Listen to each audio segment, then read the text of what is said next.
of the 100 questions of FE exam, 10 to 12 questions are literally from the static. No further ado, today we are solving the ultimate truss mystery. Who are the freeloaders in this truss? You members doing absolutely nothing, just hanging out for free. Let's look at each joints individually. First off, joint B. Here we got three members, AB, BC and BG. And AB and BC are like friends. They're totally collinear. But BG, oh, BG is just awkwardly angled. Look at that, right? 90 degrees. So BG is not doing much. Guess what? BG is a zero force member. Bye bye BG. Let me illustrate to you the concept of zero force members with a very simple truss example over here. As you can see, there is a joint O which has three members OA, OC and OB. OC and OA are part of the bigger system AC. These are basically two collinear members that are joined at O. And also, there is no external load acting on O. Simply put, the forces in the system OA and OC are equal and opposite in direction. So, in A, these forces of OA and OC cancel out each other. Whereas, OB has simply no force at all. So, OB is called zero force member.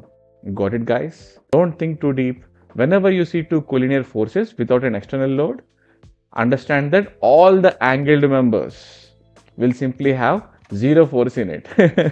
That's why they are called zero force members. And I can give you the same thing over here. Look at these two examples as well.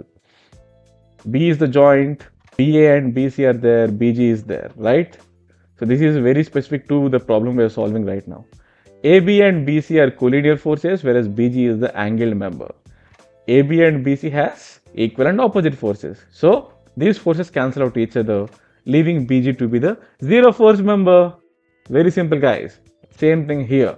In joint E, we have members FE, ED and CE.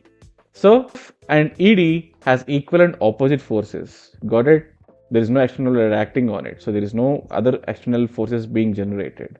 So simply put, these two collinear forces cancel out each other and CE is a, what is it? Say with me, zero force member.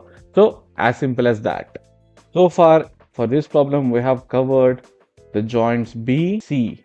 Now all that is left is the joint E. Now you might be wondering, why am I only looking at the joints B, C, G, E and not A, F and also D? Reason being, A will have a reaction force acting from down here. Pretty much the same reaction force. D has an external force acting from up there. And also, A and D don't even have any collinear force members. They are all angled members only. So they are a completely different story. But in case of B, G, C, E, they have collinear force members all around them. That's why we are only collecting the zero force member around these particular joints. So coming back to understanding the zero force members, at this particular joint, BG is a zero force member. At this particular joint, C, there is too many zero force members because BC and CD are the collinear members, whereas CG, CE and CF, all three of them are zero force members. Very simple, guys. We're pretty much done with this topic. So there is literally 1, 2, 3, 4 members in this particular problem that are zero force, that are this and that. Let's look at the options.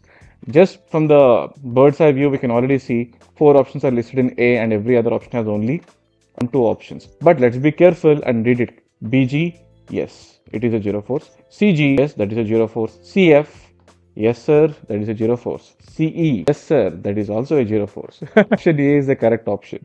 Now you know, guys, that's how you solve a zero force problem in your FE exam. One of the easiest ways to score this one. So take your time and be patient, cool, calm, collected and knock it out. Guys, for more simple FE problem breakdowns, subscribe, follow and promote another PE civil engineer. Alright, let's go.